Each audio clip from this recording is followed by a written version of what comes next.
नमस्कार, मैं अखिलेश कुमार। आज हम कहानी पढ़ेंगे मछलियाँ। तो कहानी हम पढ़ने से पहले आपको बता दें कि जो है ये कहानी जो है हम पढ़ रहे हैं एक दुनिया समानांतर से। यह यूपीएससी की तैयारी में आपको संभवतः बहुत ज़्यादा मदद करेगा। ये जो ऑप्शनल हिंदी पढ़ रहे होंगे और अगर आप इंटरमीडिएट या सामान्य हिंदी का और कोई बुक पढ़ रहे होंगे तो ये चैप्टर उसमें भी आपको मिल सकता है पढ़ने के लिए। और जो लोग कहानियाँ पढ़ने में इंटरेस्ट रखते हैं उन्हें भी जो है इसमें बहुत अच्छी कहानी है, सुनने में बहुत फनी लगेगा, बहुत अच्छा लगेगा। तो कहानी का लुत्फ़ उठा सकते हैं। तो कहानी चलिए हम स्टार्ट करते हैं। तो कहानी के बारे में थोड़ा सा आपको पहले बता देते हैं। इसमें एक जो है हीरो है नटार्जन और एक उसका दोस्त है मनीष, जो कि मनीष दक्षिणी भारत का रहने वाला है। नटार्जन के साथ वह जो है रहता है अमेरिका में।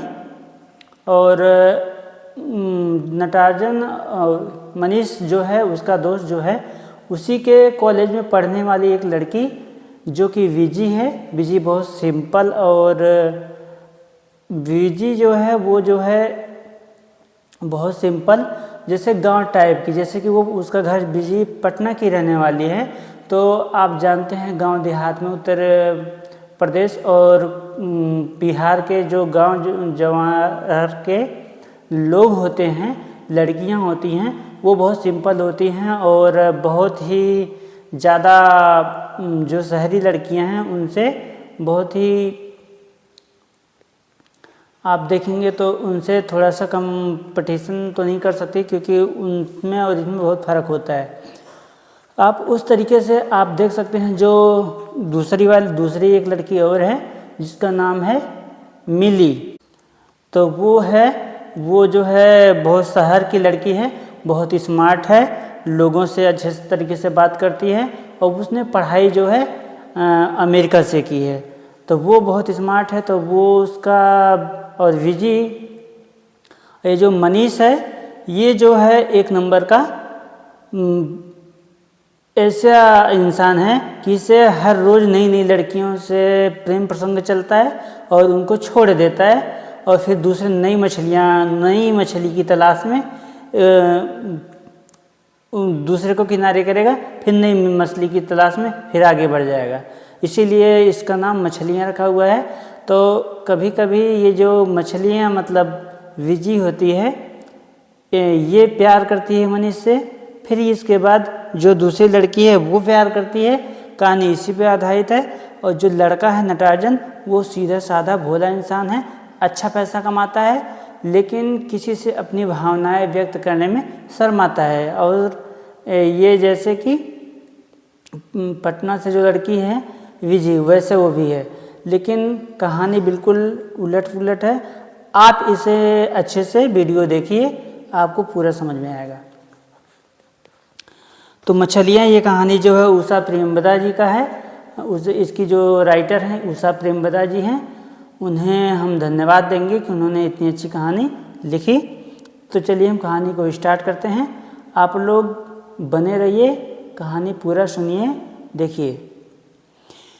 विजी सड़क के किनारे खड़ी है। पतझड़ की सुनहरी रंग भरी शाम सड़क और इमारतों पर छाई हुई है। पूर्व से रह रहकर हवा आती है, जिसे विजी की हल्की पारदर्शी नायलॉन की साड़ी पर छापे फूल धीरे धीरे हिलते हैं।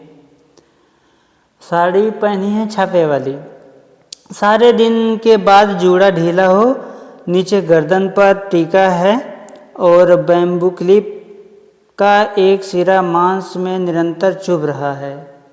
बहुत लोग क्लिप लगाए रहते हैं ना पीछे बालों में, तो उसका वो चीज चुभ रहा है।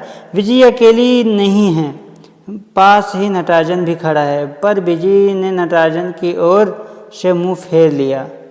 विजी जो है सिंपल लड़की है और नटार्जन भी, लेकिन नटार्जन अपनी प्यार का इजहार करता है विजी से, लेकिन विजी उसको पलट के जवाब देती है कि डांट देती है, जिससे नटार्जन जो है कुछ जवाब नहीं दे पाता। क्योंकि विजी की आंखों में आंसू हैं। विजी नहीं चाहती कि नटराजन जाने कि वह रो रही है। 3 महीनों के बाद लौटकर विजी ने जो समाचार सबसे पहले सुना था वह यह था कि नटराजन शीघ्र ही मुकी थी, लड़की दूसरी वाली मुकी थी, मुकी नयनतारा मुखर्जी से विवाह करने जा रहा है। मुकी नयनतारा मुखर्जी से विवाह करने जा रहा है। कहाँ वह डायन, कहाँ बेचारा नटराजन। विजी चाहती है कि इस बात का बुरा ना माने कि नटराजन को मुकी अच्छी लगती है। पहले नटराजन जो है विजी को चाहता है, विजी से प्यार करने की एक बार जब उसने इजहार किया तो विजी ने मना कर दिया था। तो इस वजह से उसे ऐसा लगा कि, और दोनों लड़कियों को छोड़ा था मनीष ने दोनों को यूज किया फिर छोड़ दिया। तो जो मुकी थी, मुकी जो है देखने में ठीक ठाक थी, स्मार्ट थी और अमेरिका में पढ़ी लिखी थी, तो वो बहुत खूबसूरत भी थी। लेकिन ये जो है शौक श्रृंगार नहीं करती थी, जो पटना की लड़की थी जो गांव से आई थी। इतना चहल पहल नहीं थी, उतना इंग्लिश वगैरह ज़्यादा एटीट्यूड नहीं था उसके अंदर।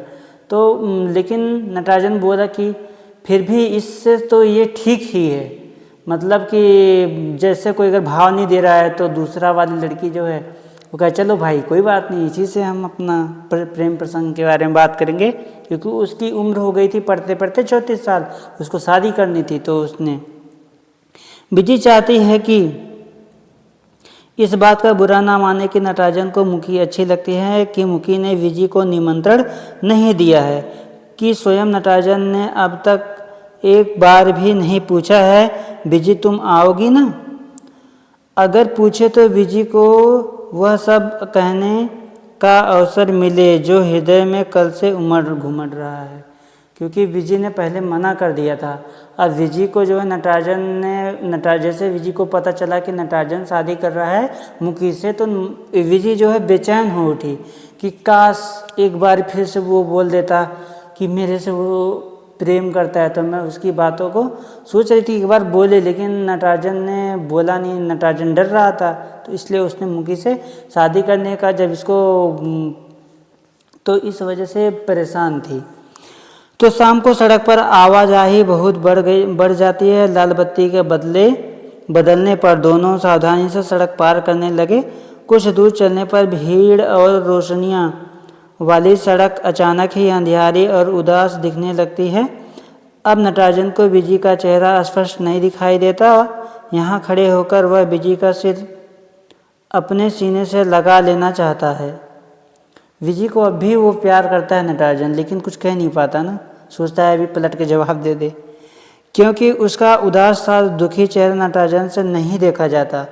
पर वह स्वयं जानता है कि वह ऐसा नहीं करेगा। नटराजन को अपने संयम पर गर्व है और उसके मन में यह संतोष है कि उसने कभी विजी के सम्मुख अपनी भावनाओं को नहीं व्यक्त किया, जो अभी तक विजी से गोप्य रखा है। उसे अब कहने की ज़रूरत भी क्या। विजी का घर पहले आता है। वह वहाँ एक ठिठकी और बोली, आओ एक कप कॉफ़ी पीकर चले जाना। विजी के स्वर में आग्रह न था, आत्मीयता भी न थी, पर कुछ था अवश्य। नटराजन जाते जाते रुककर खड़ा हो गया।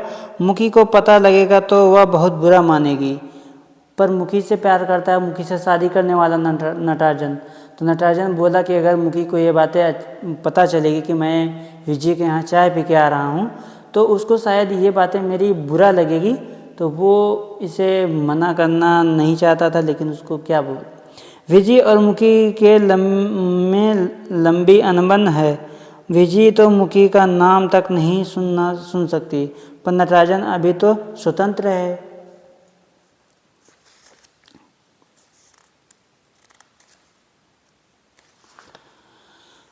उसने देखा कि विजी दरवाजे के ताले में चाबी डालकर घुमाते हुए मुड़कर देख रही थी कि वह आता है या नहीं आता है। अच्छा, नटराजन ने कहा। विजी ने दरवाज़ा खोला, अंदर जाकर बत्ती जलाई। आओ, अपने पर्स को मेज पर रखते हुए विजय ने कहा। नटराजन ने कमरे के मध्य में खड़े होकर चारों ओर नज़र दौड़ाई। दीवार पर एयर इंडिया का पुराना कैलेंडर, मैक्सिकन बास्केट के शेडवाल, लंबा लैंप, सोफे पर छींट का वही खोल। चाय पियोगे या कॉफ़ी पियोगे? विजय ने पूछा और उत्तर की आशा में विनम्र भाव से खड़ी रही। काफ़ी हो तो काफ़ी, नहीं तो एक गिलास पानी से काम चल जाएगा, नटराजन ने कहा।